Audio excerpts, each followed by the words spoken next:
Welcome back to another episode of Capes and Tights, a comic book and pop culture podcast. That's right. We're here again.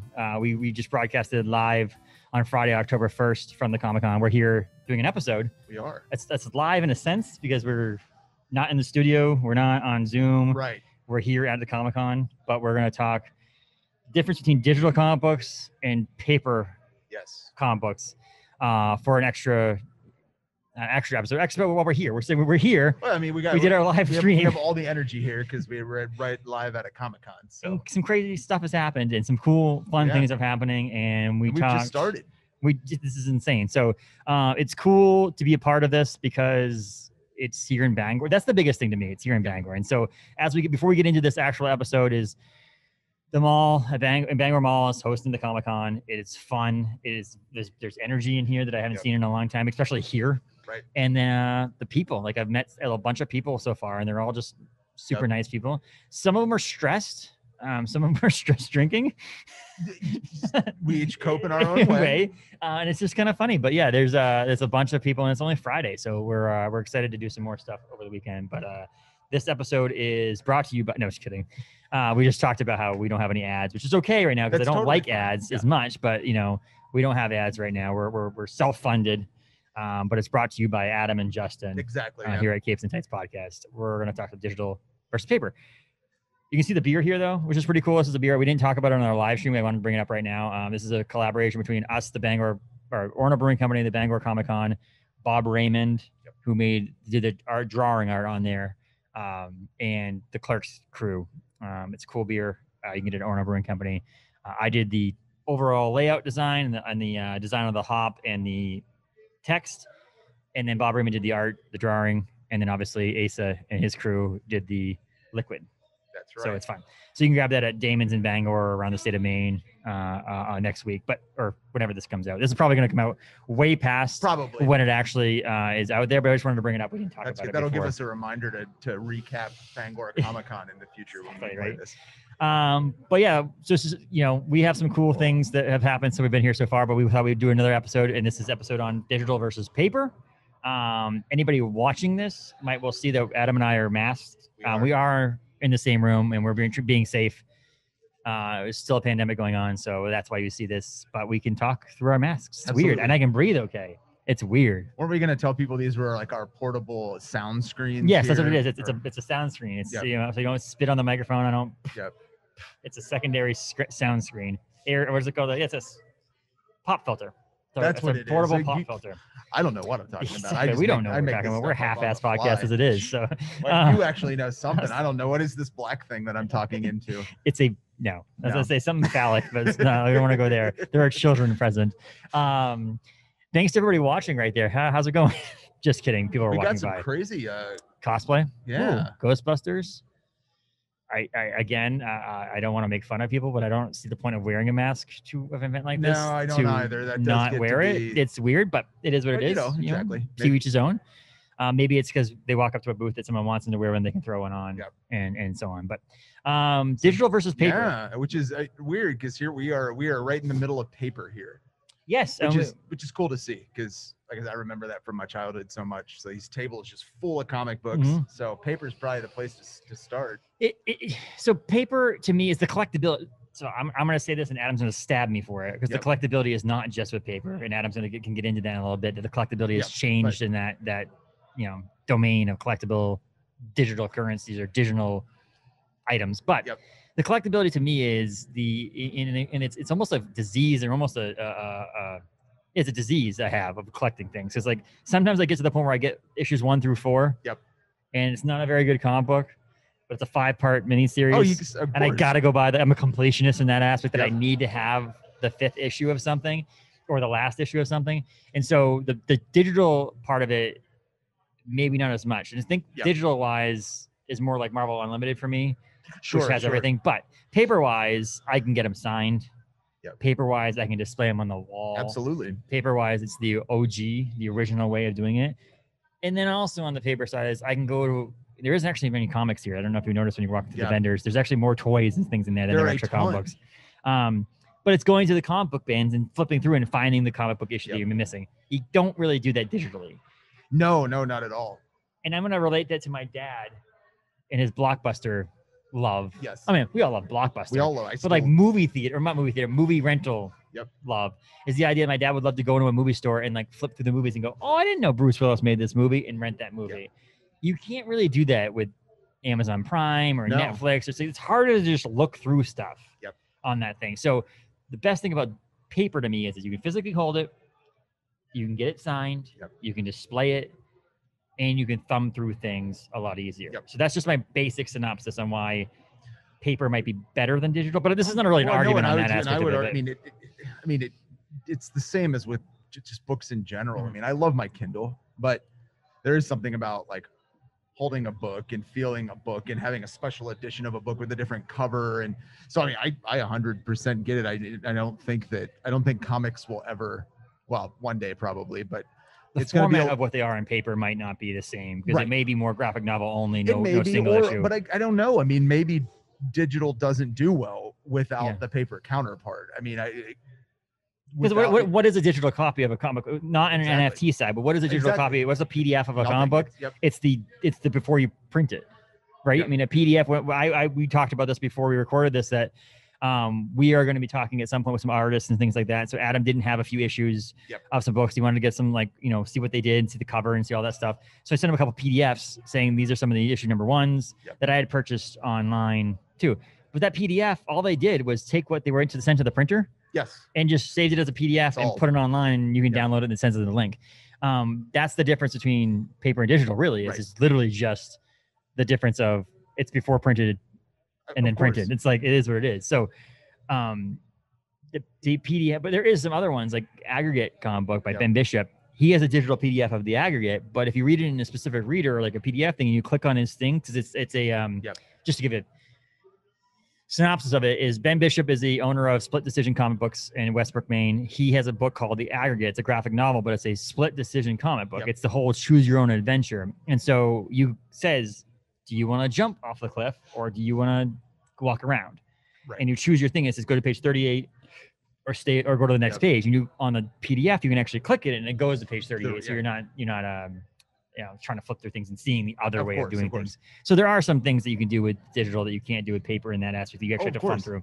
Well, and I think that really, I mean, you've hit the nail on the head, even before we get into even NFT is like, if the problem with digital is if there's, like I said, I like it for convenience. I like it because it's environmentally sound and there's a lot of comics. I could buy the graphic novel, but I really just want to read it. So but at the same time, I totally just lost my train of thought. Here's what I will say is that when we did the live broadcast, you try to fill a lot of space, obviously, in the live broadcast. The other downside of something like this, where we're broadcasting, quote unquote, not really broadcasting live, but recording live, is that things walking by and you watch it and you lose your. There's like this thing, you're like, like earlier I did the Sentinel book that we saw. I used it as an example. You did, and it was subconscious. It wasn't even talking about that book. I was literally thinking about the X-Men Sentinels. Yeah, and it's a different experience. Yes. I mean, like cosplayers are walking by and I'm like, oh, but what we were mall saying security. I think the thing is like, that's great. That's portability and good for but the thing is they have to offer something else. This is what the NFT space is saying too, is like digital doesn't mean a PDF copy. Digital can be interactive. Digital can be 3D. Digital can update in real time. I mean, there's all kinds of crazy stuff it can do. If you're just giving me the same thing, it has its purpose, but it's not unique. Correct. And then I think that's the change. I think that's something.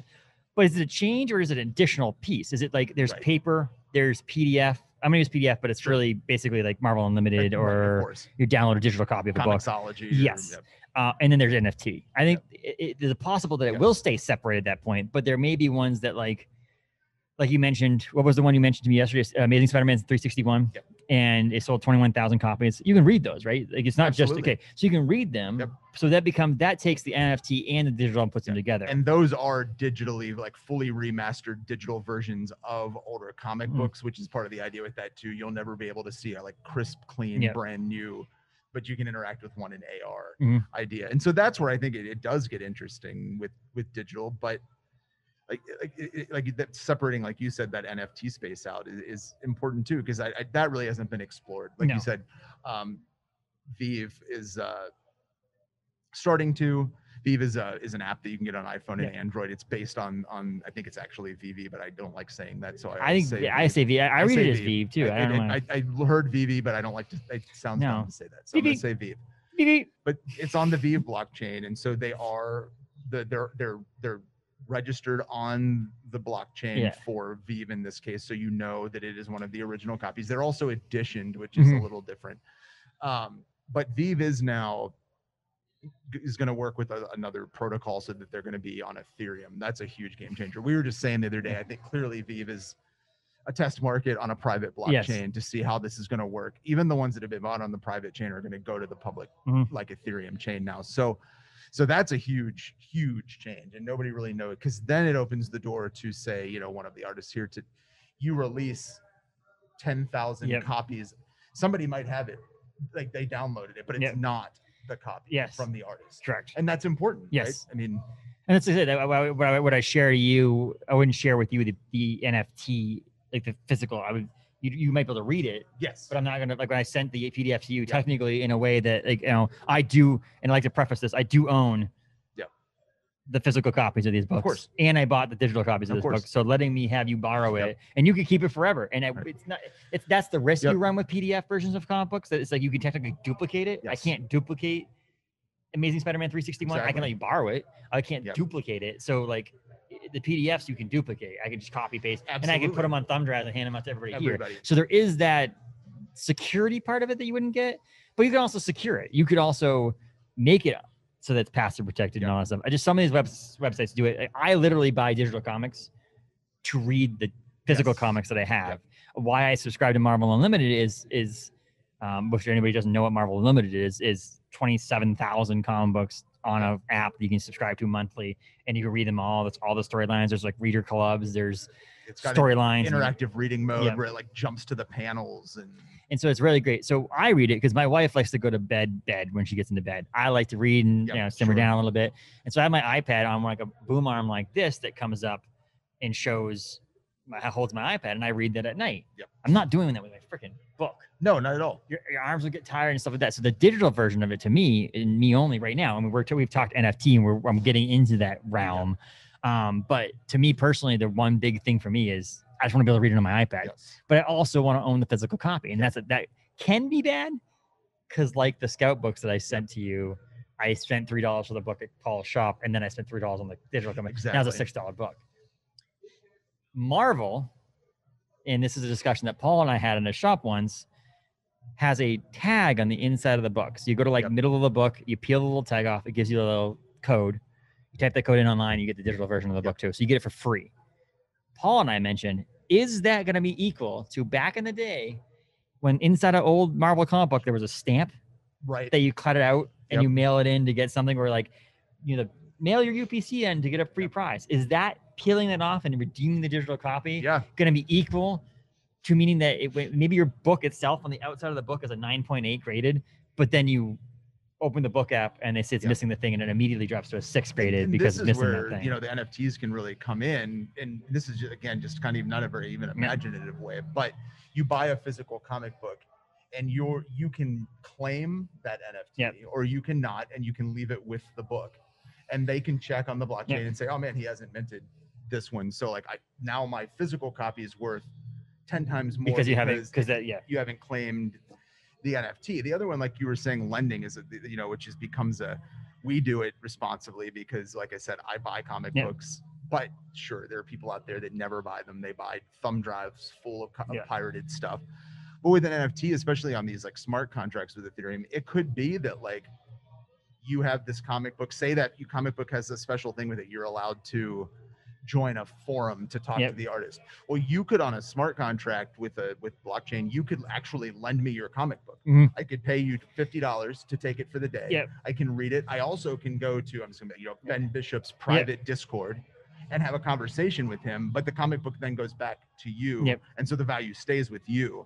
And I think that stuff we haven't even explored yet. So talking about it now is a bit much, but yeah, I think that the digital space is getting ready to explode in ways that we think it's happened. It hasn't happened. No, Like, and it's the discussion then like Paul and I have at Galactic Comics about single issue versus trade paperbacks, and like do you wait for the fourth? Like Paul a lot of times waits for the fourth issue to come out, wait for the next month. The next month they put it into a collected edition. He can hang it on, put it on his wall. But in overall scheme of things, most of the trade paperbacks are not worth more than they paid for them. Whereas a single issue, first appearance of so and so or is worth more because it's a single issue thing. So the question then it becomes, which is better, single issues or the trade paperback, digital or NFT, or paper and digital? And it's like there's no wrong way. I think that don't be the person who goes online and downloads comics illegally only. Like, I'm gonna walk a fine line there with someone who downloads them illegally and buys them. Because in my mind, you could also just go to the computer and scan them in. Of course. It's just less work. Yep. If you're paying for the comic book in the first place, like that's one of those weird ones. If you ever get caught, if ever get what is it? FCC comes to you and like says, "Hey, you broke copyright laws," and you can prove that you have the actual issue. To me, I'm like, okay, slap on the wrist. If you can't prove it to back it up, then you should get in trouble for it. But if you can prove that you own the comic book, why should you be? And even then, I think that's the issue. Is like, once a digital copy is out in the wild, I mean, you can go after people, sure, but like, first of all, but why? Comics are small fish to a lot of people. Fortune, they've got so much to deal with the copyright or illegally downloaded movies and music and software that you think they're actually like there's a division somewhere going, oh, this person's downloading a comic book illegally. Like, like Spectrum Internet, when you download an illegal movie, there's stuff in there that sends information to Spectrum and says to you, Adam at so-and-so place in Bangor, download an illegal movie. If I download an illegal comic book online, no one in the world's going to know, because they'd have to program all that in and stuff like that too. So, and that's the thing for anyone that I'm not advocating for downloading a comic book at all. And for anyone that's kind of listening to the NFT thing and being like, oh, well, like that doesn't actually secure anything. Like, you can still right-click save, you can still download the PDF. It's creating digital ownership and digital scarcity. And is that more of a resell thing? Because it doesn't really matter. Like me personally, I just talked to Logan, who guy that's helping out with Paul at his shop here, is me personally, something's not worth anything unless someone's willing to pay for it, right? Like literally, this microphone costs X amount of money, but if I go to, and we joked when we left that was this secure? Someone can steal my phone. I'm like, there's thousands of dollars of equipment here that I wasn't worried about, but I'm like, it's not really thousands of dollars worth of equipment unless I can actually technically resell it or I have to buy it again to replace it. And that's the whole idea for collectors. I mean, and if you look in the NFT space, again, NFTs have like 1,000 uses that are far more useful than anything related to collectibles. But where do people always come in? Collectibles. Yes. And so that's that's the whole point. The whole point is like, okay, great. You're releasing your comics now as NFT drops. Yes. And I will pay $20 for your comic book. But like, what if I want to sell it later? This is just $20 on like, it's gone. Yes. And with the NFTs, it's not, because, so again, we've mentioned, like Ben Bishop could say, I'm releasing 500 editions of this. They're on the blockchain. Those are the only ones that matter if anybody comes to me. And maybe those have utility, which is if you can show your blockchain that on the blockchain that you own a comic, maybe at the next Comic-Con that comes with a free signed copy. Correct. Right? Well, that's the utility part of it. I guess what I was trying to get, what I was going towards with the whole collected edition, and I lost my train of thought, is again, there's people walking by them, people watching. Like Casey Jones. Yeah, exactly. It was just freaking awesome. Is issues 1 through 4, get the trade paperback. It's like almost one of those things that like I don't know how else to do it with a secure thing. I think comic book publishers and distributors are worried about like, so if you peel that little sticker off inside the thing, it does the value go down? We don't know. There's actually no answer to that. Like, I don't know, honestly, is it something they look at when they grade comic books? I haven't sent one in. I'd like to, if I had the extra cash, just send one in to see what they do. But when they're looking at it, does the value go down? So when I sell eBay books eventually here and there on eBay, I don't say anything about it. If they say something to me, hey, I wouldn't have paid that much more, I don't feel like I'm being sketchy as much. Is if they say something to me, then I'll return some money and be like, hey, sorry, I'll give you some money back. I apologize. I stopped doing that years ago, but sometimes I do have some that I peel them off. And because a lot of times I can't read these freaking comic books until they're released on Unlimited anyway. So what's the point? I just read them on Unlimited. But like, is there a way to attach something to that without having to peel it off? Like if you send Iron Man 15 to Paul's shop at Galactic Comics in Bangor, right? And you bought 15 issues. they also send you 15 cards that have digital codes on it. Yes. That attach like that you have to then trust the dealer or the seller that they don't just sell them both separately. Because honestly, that you said that is something funny I thought of the other day, because that's one of the great ways you can still include the local comic book shop, is to say, like, if you buy it there, with it, we ship a secured box of foil sealed card, one card maybe. And that card has a QR code on it. Scan it on Vive or wherever, doesn't matter, but boom, you've got your digital copy. That would be cool, because then just you'd say to someone, if you want a physical, or if you want an NFT version of this, you got to go to your local comic book shop. And then it gives them the money.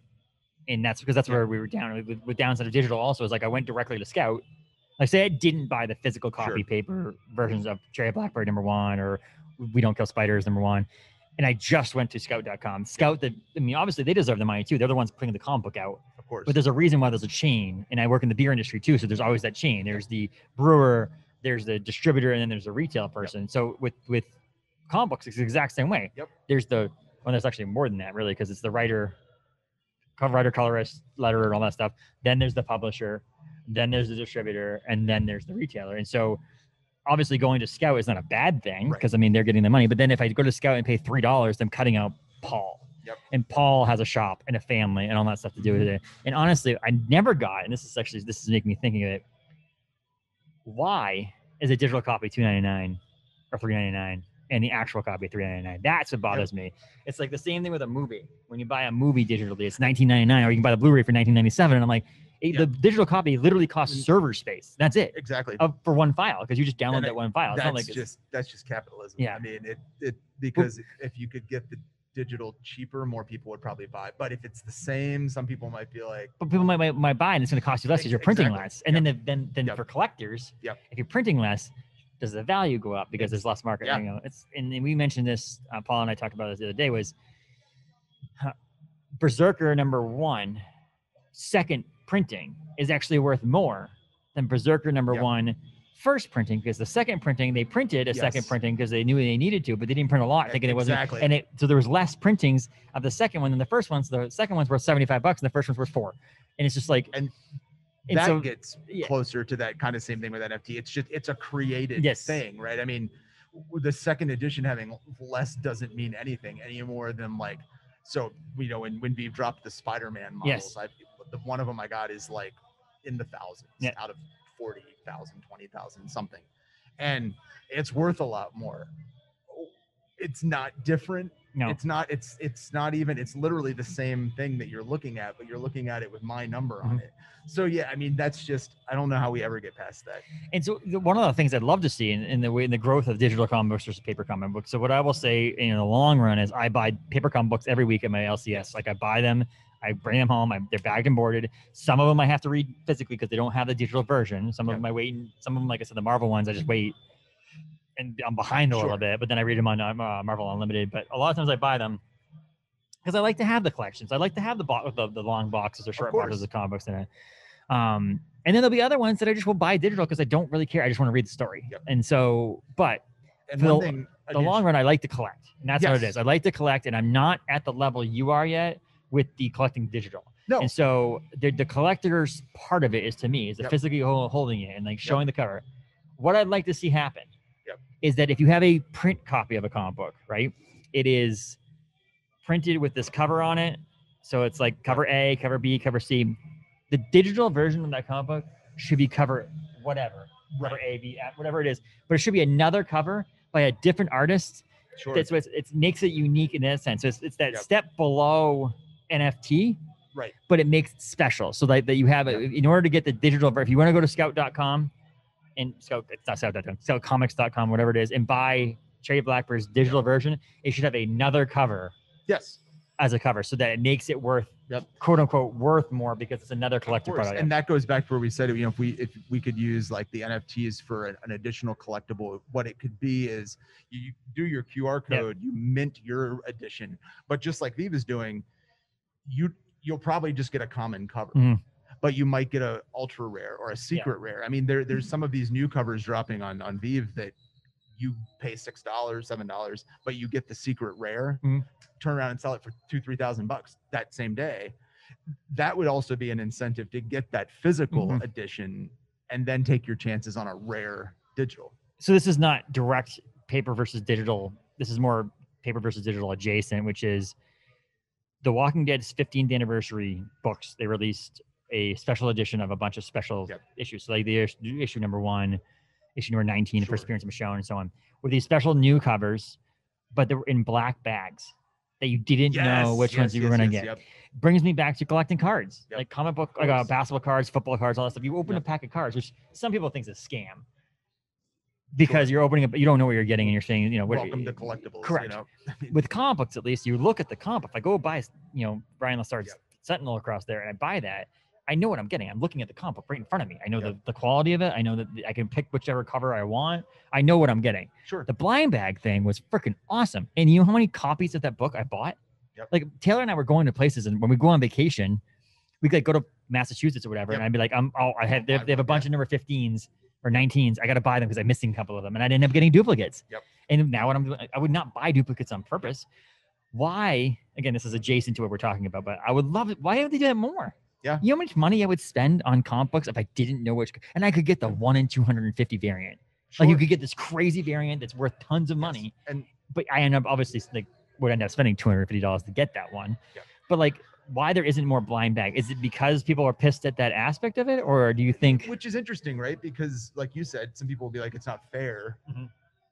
But my other thing is, in some ways, for some people it's more fair, because everybody is paying $8 for this book, $15 for this book, right? Yes.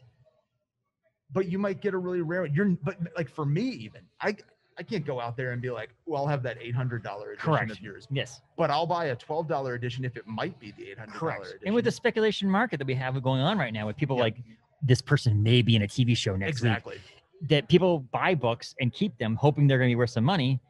There's also theories that like the Schrodinger's comic book is buy that in that poly bag, don't open it.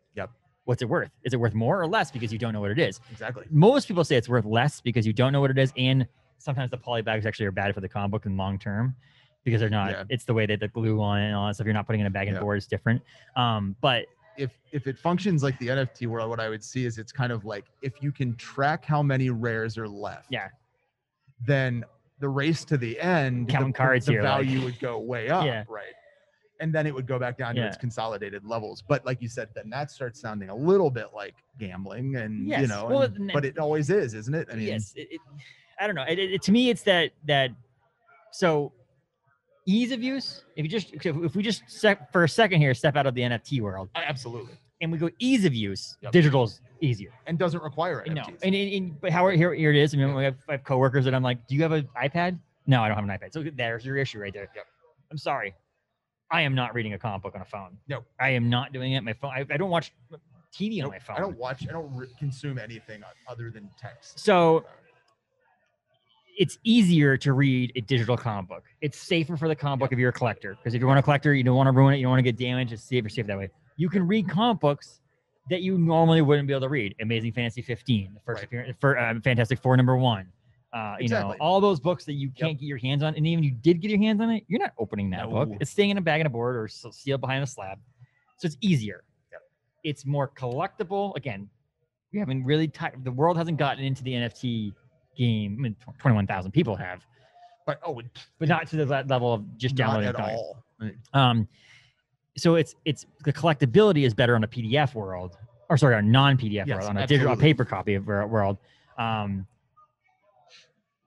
The normalcy, the regular people, like if you said I collect comic books, 99.9% of people say they collect comic books, they collect paper comic books. Absolutely. And of those 99%, 99% of those are people who will collect single issue comic books, not just trade paperbacks. So I think there's a future in it, whereas we talked about the whole NFT pop vinyl, buy the 4 digital pops. They send you one that's only available to those people who got that.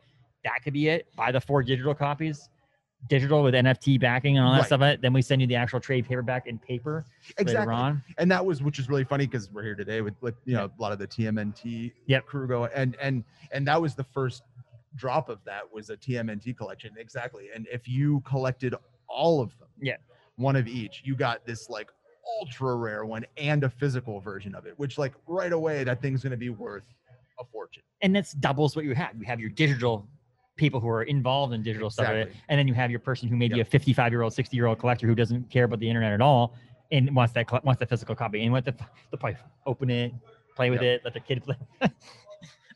So there is this. That's the benefit of digital, is that it doesn't go anywhere. It's like it's there. It's always available. I can put it on my computer. I can put it on my iPad. I can freaking print it. Yeah.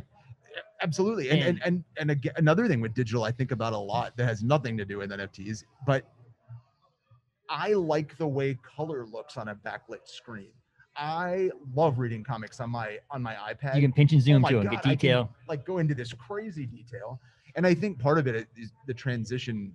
A lot more artists now draw digitally.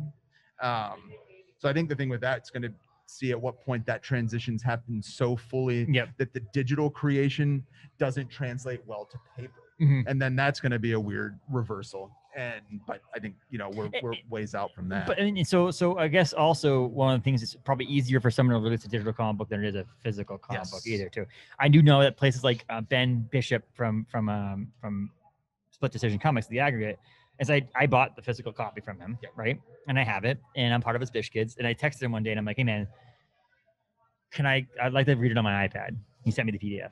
He's like, "Whatever, man. I don't care. You bought it. You're part of my club. I make enough money off of you, whatever." So there is that, like, having the digital available as well. Is great. I know that like Kickstarter programs, like when people do Kickstarters, like if you donate $5, we'll give you the digital copy. Exactly. If you donate $25, we'll give you the digital copy and a print copy. If you donate $50, it's so on and so forth. So the digital copy still has a realm in that. And maybe in the future it becomes $10 gets you NFT digital copy, not just the PDF of the which copy. You then at least can trade. And that's a difference too, I'm talking about, is that trading on the NFT market, I mean, you might have to wait for a buyer, but it's instantaneous. It's anonymous, no shipping, maybe if you want it to be, and it's trustless. Once that transaction happens on the chain, the things will be exchanged, but you don't have to worry, like you've said, about you ship it and then the person goes, well, that's not what I wanted. And the block, it doesn't matter. Once you've done, the transaction is done. The eBay empty box. Exactly. Scam. Or like you said, oh man, I thought it came with the digital copy. And I've done that.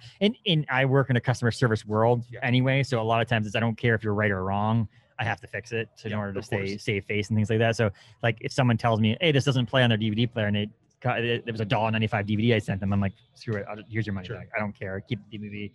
If you're lying, you're lying. If you're not, whatever. But I'm not going to risk getting bad eBay ratings for $2. Like it's not the end of the world. I mean, I had that problem. I sold a $260 comic book on eBay to a person who had 0 reviews.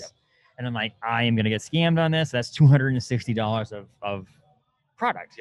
If someone had a $2 movie and I'm going to get scammed again, Adam, I'll give you $2 right now. I don't care. Like it's not, I'm not saying I'm rich, but I'm saying that $2 is not worth me getting bad eBay and so reviews. That aspect of it's nice. I mean, that also makes a lot of people that are on the margins that aren't able to. And I mean, because we all take for granted that like, well, we can just go to a comic book shop. A lot of people can't. And then other countries, you have people that digital, you wouldn't want it any other way because it's easy, it's access, it's instant, you can read it right then. So takes up less space. I tell you, people, my favorite is when someone comes into Galactic Comics in Bangor and goes, oh man, I have too many Pokemon cards. I'm like, shut up. Tell me when you start collecting comic books. Because that's the space. I mean, I have a closet direct, and that's not all of them. And I'm running out of room. I don't have enough room for these things. So with you do fast with comics. I mean, And I'll buy 10 comic books, 15 comic books a week. 15 digital comic books take up hard drive space, which don't take up much space at all. And I have a backup. I have it on a hard drive as well as my iPad. So if the iPad crashes or I lose the iPad, I at least have the digital backup. And this is another, I mean, again, we're, as long as we have functioning, electricity and computers, which we always joke about. If we don't, you're screwed anyways. That's the other thing with the NFT version is you don't have to keep a physical copy. That you log onto your computer, log into your wallet. It's always your comic. You can download it anytime, which you can do anyways, but it's still, it's like an even more portable version of it. I don't even need a hard drive. I just need a computer. That's crazy. It's just a crazy world we live in. The fact that we can iPad. When I first got my iPad, or when my first iPads came out, I'm like, screw you. I don't need a bigger iPhone. I did too. I don't need a bigger iPhone. And then now I'm like, I cannot live without. Now it's like I'm on the USS Enterprise, walking around with my tablet all the time. Exactly. So and I, another thing with let's leave the NFT with digital. But like what I think is just fun as technology changes, man, the stuff we can do. Like I just the other day I had this random thought. Like now all the iPhones, iPads do that laser scanning. Like what about a comic that automatically draws you in as a character? Stuff like that. That's the kind of innovative stuff. Or the VR aspect where you put the comic book and now you're living in the world. Right. You can actually see. Or even like I showed you with V the other day, like you can now we can on a phone, it doesn't make that much sense. If it was VR, it would. But you can just lay the comic down on your table and flip the pages. Yep. Digitally. And it works really well. I mean, and it's an ever growing industry. It's an ever expanding industry. And we mentioned a little bit off. I don't remember if we said it on here or not, but we mentioned it now is they go hand in hand and they're going to be necessary for each other. So it's someone that you borrow Cherry Blackbird, you might actually go buy the book. Sure. You know, Schmalky's down there right now. You might go, I'm going to buy a special edition one because I have the PDF. I just want it signed or whatever. And so I think they're going to go hand in hand. They're not going to ever be one or the other. I don't think we ever get to paper is it's the Dunder Mifflin office thing. Exactly. Paper's never really going anywhere. There's always going to be paper. It's just depending on how frequent, how expensive. I mean, some of these books are going to get to the point where they're too expensive to buy paper versions of it. I mean, there's some DC books that are $5.99 every week. Yep. I barely can afford to do $3.99. Yep. And so like when it gets to the point where these books are going up and up and up and up and my salary is not matching that, there's not much I can do that. So if I can buy eventually, if they go up and up and up and the digital stays down, then you just buy the digital. Like I said, I love digital stuff. I love the NFTs, but I just don't think it's not going to be the same thing if it doesn't always have the physical aspect. Correct. What I see happening is just kind of a flipping where more people are buying the digital, which is better for the environment. But along with that, because you can have digital ownership, come these either ultra rare physical copies or small runs. Or so like that's where I think you just find a way to make it more environmentally sound and something that you said has value. Yeah. But it's environmentally sound in a sense, but there isn't also a borderline. And I don't want to get too deep into this, but like the more digital things there are out there, the more digital devices there are out there, which more, of course, and that's a bigger scale of things. I mean, one comic book is trees and all that there's stuff. There's a lot of, commentary now about blockchains and their effect, which is not for instance, the one that the layer 2 that Marvel's going to use on Ethereum is carbon neutral completely. And Marvel has said they are not going to do it until it can be that way. So I think that's the other part is like companies will have to prove that like they're doing this because it's good for not just because it's a cash grab. Correct. And so it's a discussion I think it's going to come up multiple times when we have different guests on and we have different people on, different publishers. It'd be nice to actually discuss this with some people who actually make comic books and what would be, do people buy digital more or not buying digital more? Like, are people buying digital like I'm buying digital, which is basically just, so in the future it's going to be different, but for right now that's what it is. And, we're going to be there. So it's just a fun discussion. Yes. And I'm just going to say, we're going to leave this in. Absolutely. So you knew who that was? I do. That was Dana Snyder. It was. Of Aqua Teen Hunger Force and a bunch of other things. Yep. And we will say, Adam pointed this out earlier, he is the epitome of who you would think Dana Snyder is based on his voices and stuff like that. Like when you look at someone, like I think Jason Mewes is that. If you just watched the animated version of Clerks, you'd be like, oh, yep. And you saw Jason Mewes. Obviously, it's a version of him. But like you'd go, that's how this person. I mean, I met him 5 minutes ago, not 5 minutes ago, a little while ago, and that's what Jason Mewes. They just lives the life of that. Like he's like so. Well, some of your better cartoon characters. I mean, it isn't just that somebody can do a voice. There's a personality behind it. So to see that's super fun too. And that's cool. So he was pointing out to us. He pointed at a drink that is produced by the company I work for. So he was saying, hey, is this, that's cool. That's really cool. And now I can say to people, just having a conversation. Aqua Teen Hunger milkshake. Yep. It's drinking an OEC product. But yeah. Milkshake's drinking seltzer, man. What world are we in? We should just, he's a voice actor. Wish you could draw a milkshake with an OBC logo on it. He's a voice actor. So, but yeah, so that's, like I said, it's never going to go anywhere. I don't think paper's going anywhere. I don't think digital is going anywhere. I don't think you're ever going to take over each other. NFT is going to grow. Yep. It's going to go somewhere. People, it's going to become more knowledgeable, more, in people's faces and not more on the back burner. And we don't know what it's going to be. That's not the discussion. It could be anything. That's the whole point. Yeah. Like, but as we've said, if Marvel and Disney are entering the space, I don't think it's just a fly by night thing. Just it's like, hey, let's give this a try, see if it works. Yeah. So. I mean, but I think buying paper helps your LCS. It helps Paul at absolutely Galactic does. Comics. Like I go on a regular basis. Adam pops in there every once in a while, and it helps the industry really, because I mean I don't think we would have an industry as big as it is if it wasn't for paper comic books. So and I don't want an industry without the local comic book shop. No. And so there might be a day when you buy thumb drives that have comic books on it or something along those lines, because they are getting cheaper. I remember, speaking of where we are in the mall, I worked at Best Buy, which is right down the street, right out of high school. And my first thumb drive I ever bought was a 1 gigabyte thumb drive for $99. Yeah, it was. And now you can buy 16 gigabytes for $4.99 on eBay. They come in giant tubs. I mean, I gave Adam a thumb drive with some stuff on it, and I didn't see it for months. And I was like, I don't care if he ever gives it back. I think I have another one. It would have been the exact same thing of buying you a coffee. Like, you Exactly. consumed it, and then it went gone. Went gone. Here you go. We're good English here. I'm an English major.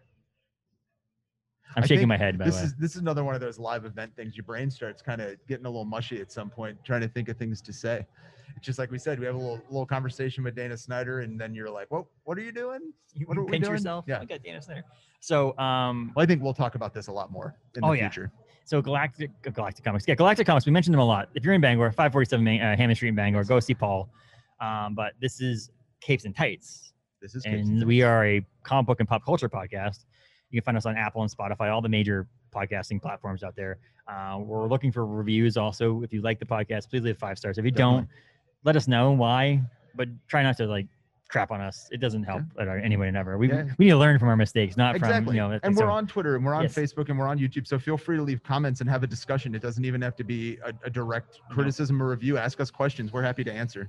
And reach out if you are a creator, a publisher, a fan, anybody, and you want to be on. We've scheduled out for the rest of the year basically, but like we have time to fit people in and find new people and stuff like that. So could you reach out? We have some cool guests coming up that honestly we don't know when this is actually going to release. So I'm not going to mention anything about that, but you can also reach us hello@capesandtights.com.